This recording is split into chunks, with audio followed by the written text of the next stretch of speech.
Hello दोस्तों, stock market क्या है? स्टॉक मार्केट काम कैसे करता है और स्टॉक मार्केट में लोग पैसा क्यों लगाते हैं, चलिए इसको सीखते हैं।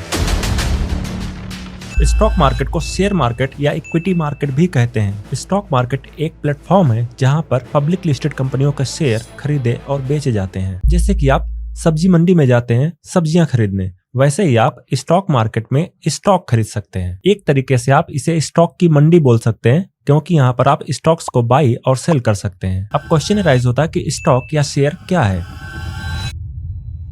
चलिए इसको समझते हैं। शेयर का मतलब होता है हिस्सा। जब आप किसी कंपनी के स्टॉक को बाई करते हैं तो आप उसके हिस्सेदार बन जाते हैं। मींस आपको एक पार्शियल ओनरशिप मिलती है उस कंपनी में, आप उस कंपनी के शेयर होल्डर बन जाते हैं। फॉर एग्जाम्पल, रिलायंस इंडस्ट्रीज का शेयर अगर आप बाई करते हैं तो आप उस कंपनी के छोटे से हिस्से के मालिक बन जाते हैं। तो शेयर का मतलब होता है हिस्सा, आपको एक पार्शियल ओनरशिप मिलती है। शेयर मार्केट का मतलब होता है कि एक ऐसा बाजार जहां पर आप स्टॉक्स या शेयर को बाई और सेल कर सकें। दोस्तों चलिए समझते हैं कि स्टॉक मार्केट काम कैसे करता है।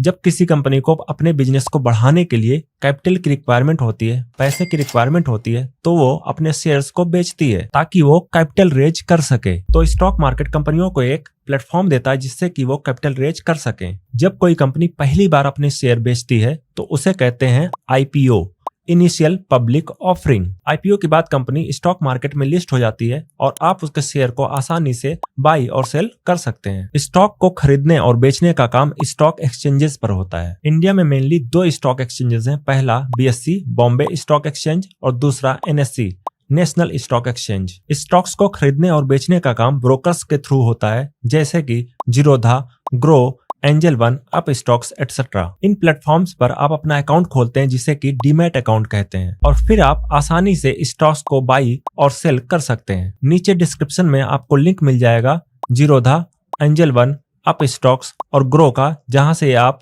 अपने डीमैट अकाउंट को ओपन कर सकते हैं। दोस्तों स्टॉक मार्केट का पूरा सिस्टम सेबी के थ्रू रेगुलेट किया जाता है। सेबी यानी securities and exchange board of India. दोस्तों ये पूरा सिस्टम ट्रांसपेरेंट और सिक्योर रहे, इसीलिए सेबी इसे रेगुलेट करती है। स्टॉक मार्केट के पार्टिसिपेंट्स कौन से होते हैं, चलिए इसको समझते हैं।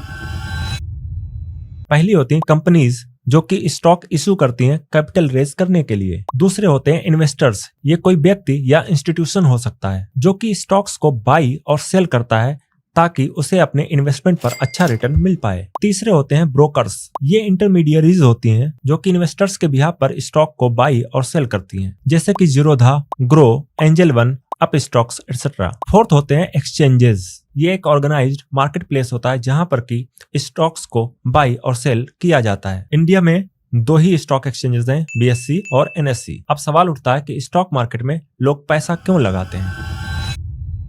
पहला है लॉन्ग टर्म ग्रोथ के लिए। अगर आप किसी अच्छी कंपनी में लॉन्ग टर्म के लिए इन्वेस्ट करते हैं तो आपका पैसा कई गुना हो सकता है। फॉर एग्जाम्पल, राकेश झुंझुनवाला जी ने 2002-2003 में टाइटन के शेयर में इन्वेस्ट किया था 10 करोड़ रुपए, जो कि आज की डेट में 10,000 करोड़ रुपए हो चुका।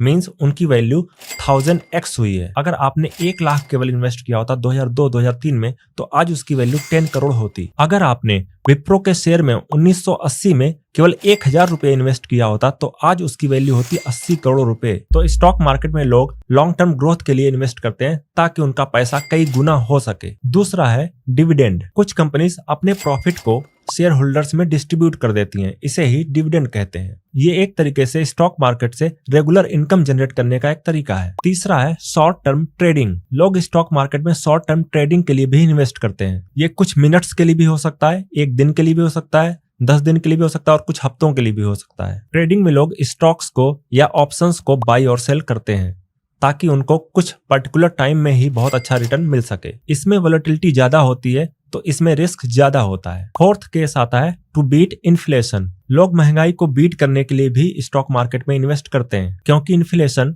6 to 7% के बीच में वेरी करता है। क्योंकि इंडिया में महंगाई 6 to 7% से हर साल बढ़ती है, तो महंगाई 6 से 7% के बीच में वेरी करती है। और अगर आप FD में इन्वेस्ट करते हैं तो आपको कोई प्रॉफिट नहीं होता है, क्योंकि 6 से 7% अगर आपको FD में रिटर्न मिलता है तो उतनी तो महंगाई ही होती है, तो आपको एक तरीके से कोई रिटर्न नहीं मिला। तो स्टॉक मार्केट में लोग इन्वेस्ट करते हैं ताकि उनको 12%, 15% या 20% या 30% का रिटर्न मिल सके। पांचवा है फाइनेंशियली फ्री होने के लिए भी लोग स्टॉक मार्केट में इन्वेस्ट करते हैं। दोस्तों, जब पैसा आपके लिए काम करना शुरू करे तो आप जल्दी फाइनेंशियली फ्री हो सकते हैं। फिर आपको पैसे के बारे में सोचने की कोई जरूरत नहीं होती, क्योंकि पैसा आपके लिए खुद काम कर रहा होता है। चलिए अब बात करते हैं रिस्क की। हर सिक्के के दो पहलू होते हैं, तो वैसे ही स्टॉक मार्केट में रिस्क भी होता है। अगर आपने सुनी सुनाई बातों पर इन्वेस्ट कर दिया तो आपको नुकसान भी हो सकता है। अगर आपने किसी कंपनी का अच्छे से एनालिसिस नहीं किया तो आपको बहुत ज्यादा बड़ा नुकसान हो सकता है स्टॉक मार्केट से। इसीलिए आप खुद रिसर्च करें और कंपनियों में इन्वेस्ट करें, ना कि किसी की सुनी सुनाई बातों से आप कंपनियों में इन्वेस्ट करें। एक साथ आप पूरा पैसा ना लगाएं, बल्कि धीरे धीरे लगाएं। हमेशा लॉन्ग टर्म के लिए आप सोचें, 2 साल, 4 साल, 5 साल, तो आप एक अच्छी वेल्थ क्रिएट कर सकते हैं। हमेशा आप लॉन्ग टर्म के लिए सोचें, क्योंकि 2 साल, 4 साल, 5 साल या 10 साल में आपको एक अच्छा वेल्थ मिलेगा। दोस्तों, जैसे जैसे आप स्टॉक मार्केट में सीखते जाते हो, वैसे वैसे ही आपका कॉन्फिडेंस बढ़ता जाता है। तो आप इनिशियली नॉलेज पर फोकस करें। तो दोस्तों, ये रहा स्टॉक मार्केट का पूरा एनालिसिस। आपको ये एनालिसिस कैसा लगा मुझे आप कमेंट करके जरूर बताएं। मिलते हैं नेक्स्ट वीडियो में। Thanks for watching the video.